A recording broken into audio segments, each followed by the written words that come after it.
Seth here from CamelBak. Today we're talking to Head of R&D, Jeremy Galton.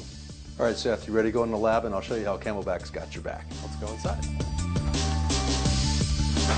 So there's a bunch of ways that CamelBak's got your back. It doesn't matter if you're a mountain biker or you're a soldier.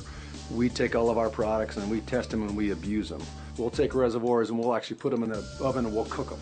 We'll put them in the freezer and we'll freeze them. What we're trying to do is we're trying to make that reservoir fail. We're trying to see if the seals fail. We're trying to see if you're going to crack valves, rip film. We want to make sure that's going to stand up to the type of abuses that our users are going to put through it. So our reservoirs are made out of polyurethane. The reason we use polyurethane is because of its durability. We can stretch it, we can pull it, and it's going to come back and it's going to retain its shape and it's going to keep your water safe. We RF weld our reservoirs, which is a radio frequency weld, and what that does is that welds your reservoirs from the inside out. And what does that mean? That means you get a very high strength weld that's not going to fail on you in the field. The bite valve has always been and will continue to be a big cornerstone of who we are because it's just the best in the market. And the reason it's the best in the market is basically because of how we test it. In fact, we have a bite valve machine that we use to be able to determine how long this bite valve is going to work out in the field. It's important for us to know whether an adult is using the bite valve or a kid's using the bite valve because kids have sharper teeth than adults. The reason that's important because if your kid's using a bite valve, we want to make sure that over the life of the product, they're not going to bite down on that bite valve and a piece is going to come off or it's going to degrade or stop performing. So those are the kind of tests that we run on that machine.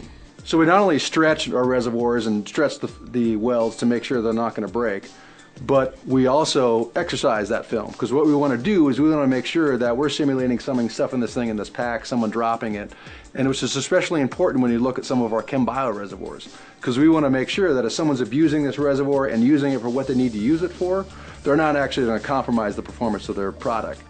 We'll test and abuse caps, we'll test and abuse valves, we're going to test and abuse tubes because we want to understand not only how our products perform, but we want to understand the modes under which our products fail.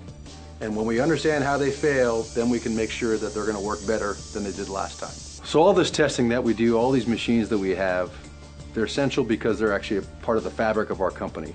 It's what we do every day, it's what we love to do. Because Got Your Bak isn't just words, it's a culture.